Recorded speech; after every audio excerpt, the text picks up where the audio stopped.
The Metropolitan Airport Authority of Peoria, or MAP, owns and operates two airports, Peoria International and Mount Holly. A lot has changed in our flying options in the 75 years since MAP was formed.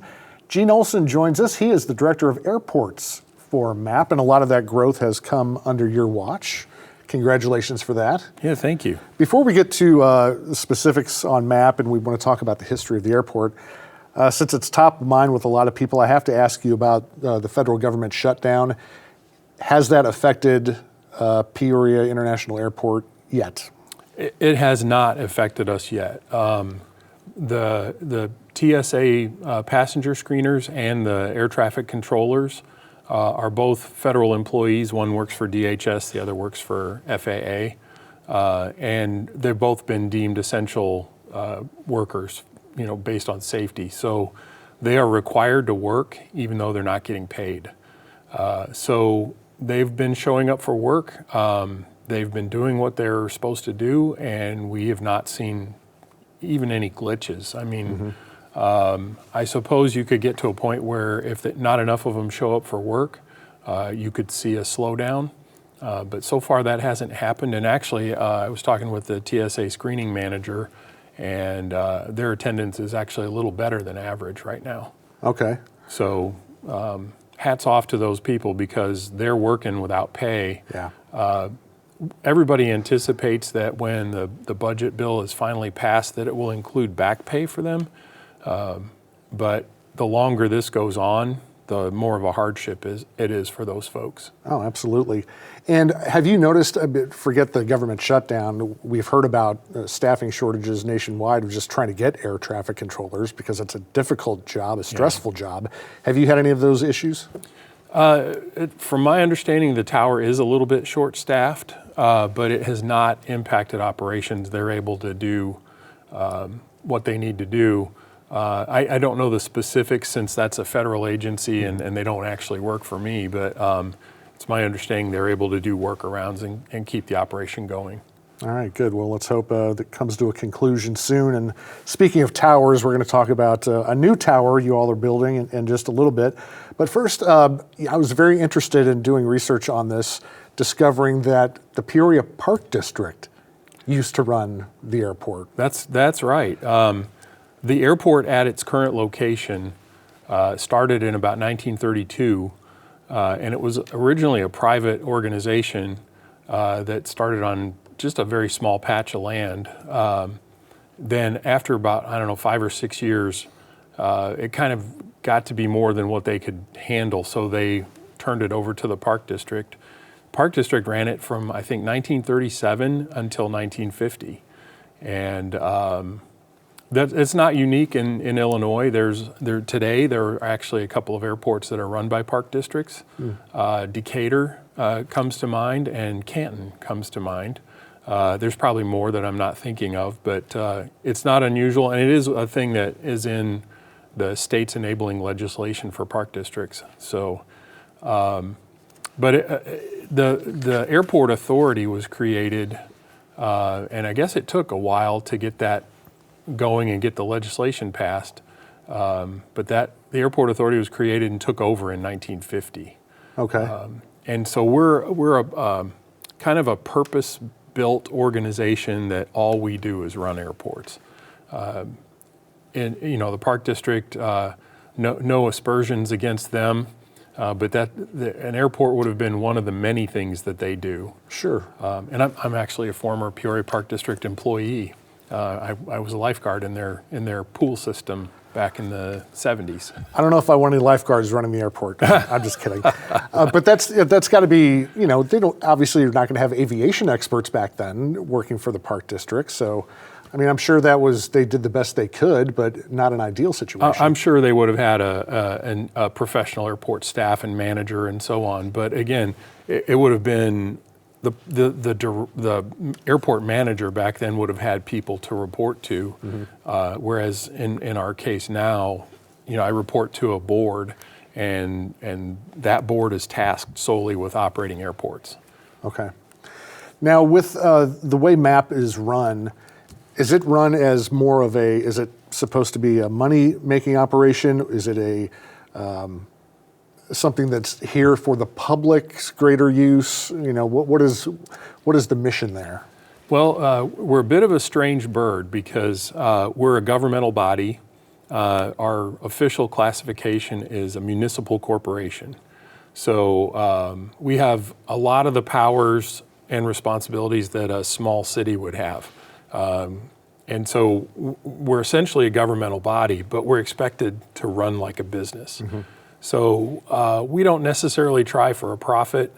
We try more for break even, and we're trying to provide services at the same time, in a very efficient way.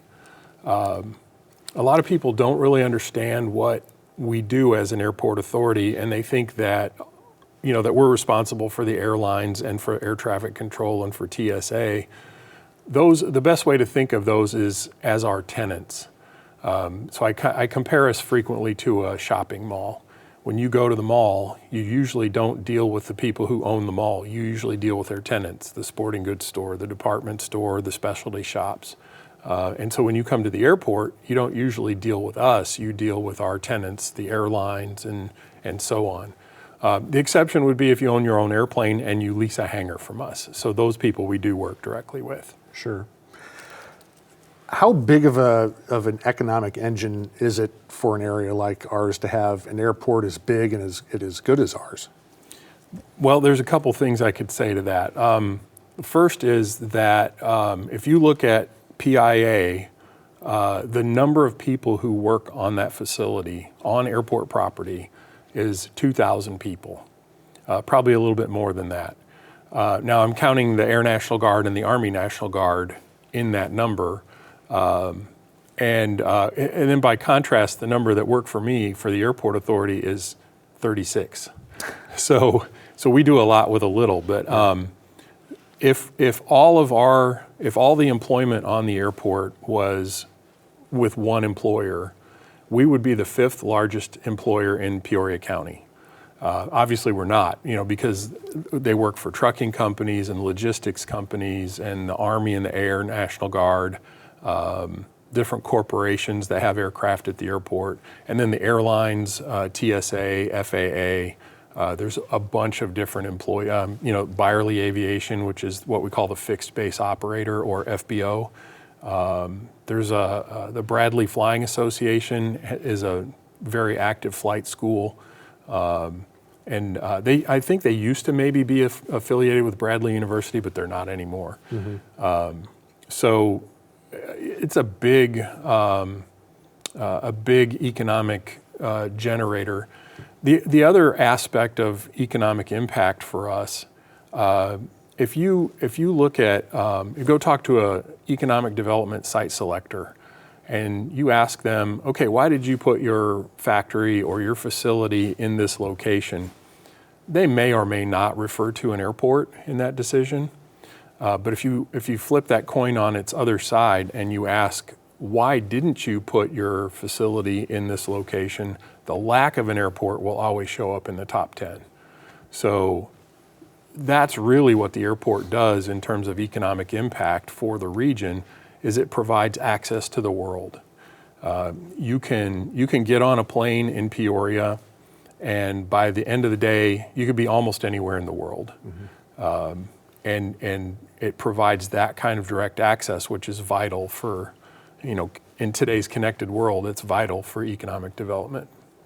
With airports outside of Chicago, we've got a ton nearby: Bloomington Normal, Decatur, Springfield.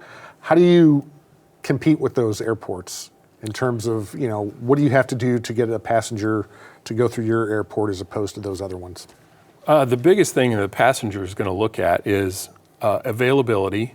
Can I get on a plane at this airport and get where I need to go? And then they're going to look at fares. How expensive is it to fly from this airport versus a different airport? And so what we have to do is we have to work with the airlines to try to get that service in Peoria. We don't get to decide where they go. When I talk to service clubs, I have a little slide that shows a red line connecting Peoria and Rhinelander, Wisconsin. And if we got to decide where they go, that's where we'd have a flight, because that's where I like to go. But we don't get to make that decision. So the process involves us talking to the airlines and presenting business cases to them saying, look, we've done all this research, and if you fly from Peoria to XYZ airport, you'll make a lot of money. Mm-hmm. And then they'll look at it, and a lot of times they've already looked at it, and they have numbers. Like we get numbers 6 months behind. So by the time the numbers get published and make it through the filtering process and we can tap into them, it's 6 months. The airlines have the numbers today and in the future because they know who's already bought a reservation on a flight that's going in the future. Sure. So so they have all that data, but what they don't know is, for example, the county where Fort Myers, Florida is.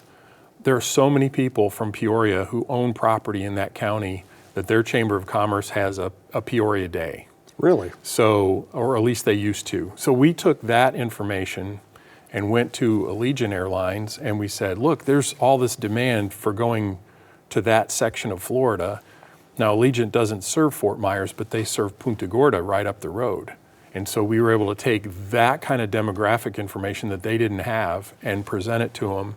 And eventually, still took some time, but eventually they connected Peoria and Punta Gorda with a flight, which is doing very well, and they're very happy with it. And so that's a healthy thing that we help the airline get going. What's your most popular route? Gosh, number one city is probably Las Vegas. And it's not just people running out there to gamble. There's a lot of trade shows out there. There's a mine expo that goes on out there. And if you look, we have direct flights on Allegiant to get to Vegas, but if you look at the average daily passengers, it's more than the number of Allegiant seats that go to Las Vegas. So people are flying on the legacy airlines, which by that we mean United and American. They're flying those airlines to get to Vegas as well. What destination's on your wish list?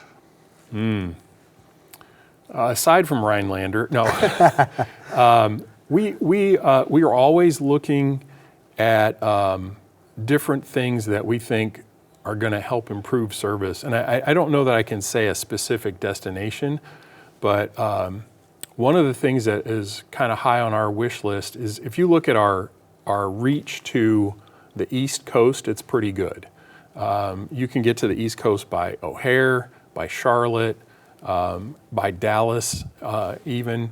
And what we're kind of lacking is a Western gateway. And that's where we worked with United to reestablish the Denver flights. They had them a long time ago. I think they started in 2007 or 8 and ran for a number of years. But then they pulled that kind of as part of a restructuring within their own network. And we've been pushing to get them back to Denver for a long time. Well, we just, in March of this year, got those flights reestablished, and that's a great Western gateway. Mm-hmm. There's a lot of demand to Denver, but Denver is a connecting hub, so it really opens up the West Coast.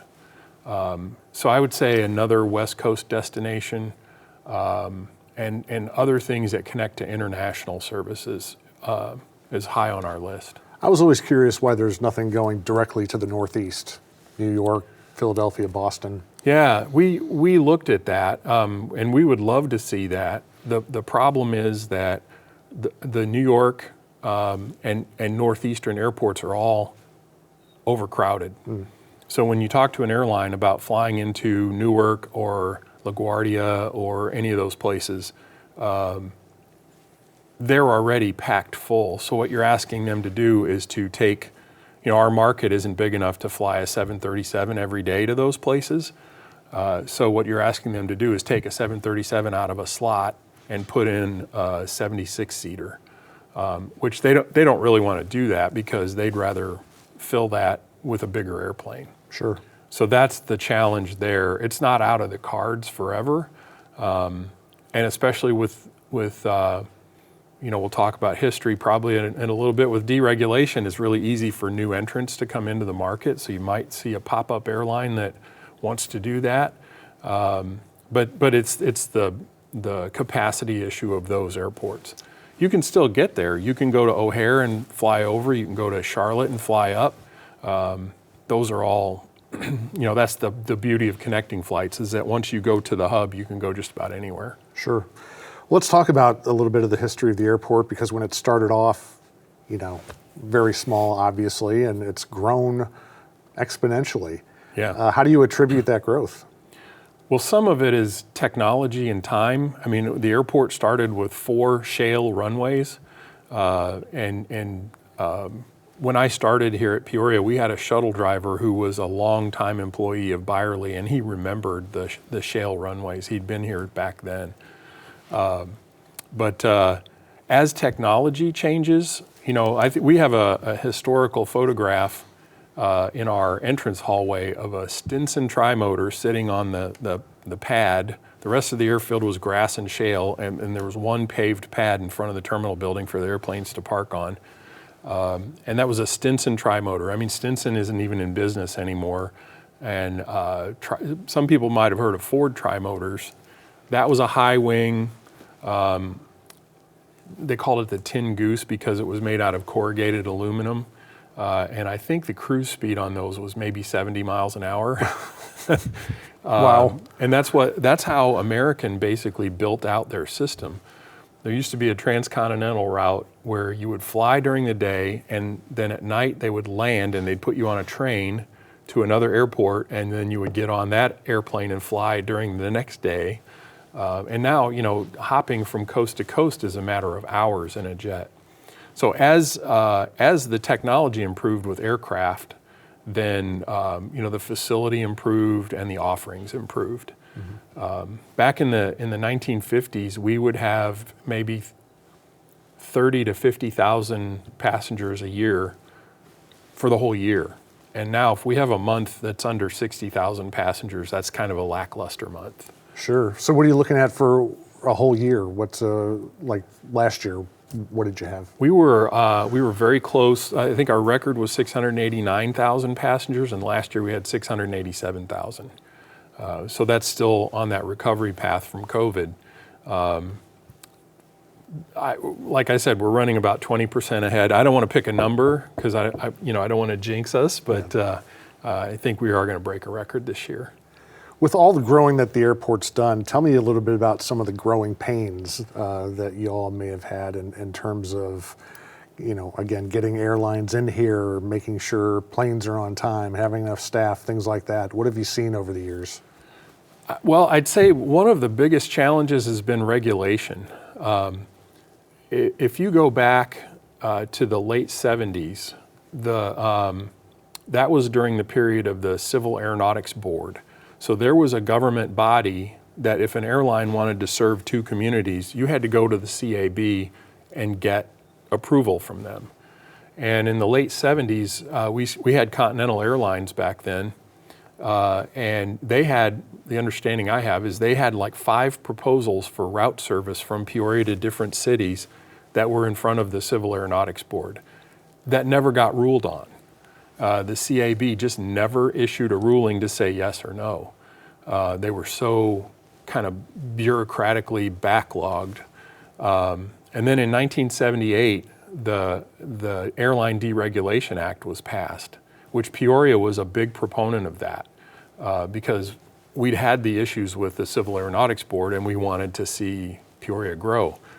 So that removed the barrier so anybody could enter or leave markets and airline service. And so we anticipated a boom. Well, and there was a boomlet. So in 78, there was a spike in our activity. And I jokingly say, but it's not really a joke, that everybody with a Piper twin started flying an airline. And it just took a year for them to go out of business, which really is kind of what happened. Sure. And then what nobody anticipated was the creation of the hub and spoke system. So that's where instead of flying, like I remember as a high school kid flying from Peoria to Jacksonville, Florida, where my brother was in the Navy. And we flew Peoria, Chicago, Atlanta, Atlanta, Jacksonville. Then on the way back, and my dad was an airplane nut too, so he had bought this on purpose. We went Jacksonville, Atlanta, St. Louis, and then I'm not sure, I think it was Jacksonville, Illinois, and Decatur, Illinois. We stopped at both places before landing in Peoria. Oh, wow. And that was the Civil Aeronautics Board. They ran airline service like it was rail service with stops in between. The good side of that was it connected lots of little communities. The bad side of it was not economically sustainable. So the hub and spoke system changed all that so that you fly to Chicago and then you fly to where you really want to go because you can consolidate all those flights and operate them more economically. What that meant for Peoria was a big decline in air service. So that peak we saw in '78, it went away within 2 years, and then we kind of bounced along at lower passenger numbers. That really started reversing itself in about '85, and then in '97, we really kind of started on the trajectory that we're on now, with a big acceleration, after about 2010. It's interesting to look at some of the old airline maps where they go, like Ozark Airlines. I looked at some of the small towns that they would land in, and I was just shocked that that could happen. Yeah. Let's talk about the future a little bit. I guess the big thing on the horizon is the new control tower. Can you give us an update on that? Sure. The existing control tower opened in 1959, and that was actually one of the Airport Authority's biggest projects. Was the terminal used to be on Airport Road, which is why it's called Airport Road, and then they moved it from there to a new site, which is where the terminal is today, and that opened in 1959. So that building served as both a tower and a terminal from 1959 to 2011. The building is in terrible shape. It's got structural issues. It's got asbestos. The demolition costs that we've got estimated, there's over $2 million worth of asbestos removal in there, which is about 1/6 of the total cost. I used to joke that we wanted to sell raffle tickets for who got to push the plunger, but we are not going to be able to do that because we'll have to take it apart carefully so that doesn't become a hazard. Yeah. So we started working on the new tower really actually even in 2008 before I got here, but that's been sort of on the back burner or the front burner at different times ever since I got here in 2009. We did a design in 2013 we started, and then we couldn't get the funding for construction for a long time. And then finally we were able to get the construction. So that building is under construction now. Phase 1 is the base building, the flat part. That should be done next May. And then the tall part is the control tower itself. That should start next May and go to probably the following May or June. And then we'll have to operate them in parallel for a while and make sure that the new one works before we tear the old one down. Good idea. We only have a few minutes left. Let's talk about, besides the control tower, which is obviously a big deal, how do you see the future of the airport in terms of size, expansion, passengers? Put on your hat and your crystal ball and tell us what we might see in the future. We're blessed with a 10,000-foot runway, and our second runway is 8,000 feet. We've got good instrument approaches, so I think on the air side we're in pretty good shape. I think where we're going to have to do some development is in landside facilities to accommodate passenger growth. So we have the new terminal. We built the international building, which was really dual purpose. It's both domestic and international. And in the future, we may have to put another satellite facility on the other side. Parking is a big issue. We're going to be building in the next year a remote lot that will shuttle people back and forth to. It'll be across from CEFCU. And that will give us enough capacity to tear down a building that's in the parking lot and then add more there. And maybe one day down the line, a parking deck. But those are so expensive that that may be, the determining factor on whether we do that or not. Sure. Well, you want to get that tower up and running and you get that put to bed, so you finally have the brand new facility for those hardworking traffic controllers to work in. Well, Gene, we appreciate it. We're glad to see that we have this option in central Illinois, because without it, people drive into those bigger towns, and now they can just hopefully get up and have a 5 or 10 minute drive to the airport. The best part is when they come home, it's a 5 or 10 minute drive home. Exactly. Well, Gene Olson is the Director of Airports for MAP, the Metropolitan Airport Authority of Peoria, which is 75 years old this year. Gene, thanks for coming in. We appreciate it. Thank you for having me. All right. Well, thank you for joining us. You can watch this segment again at WTVP.org, and you can check us out anytime on Facebook and Instagram. Have a good night.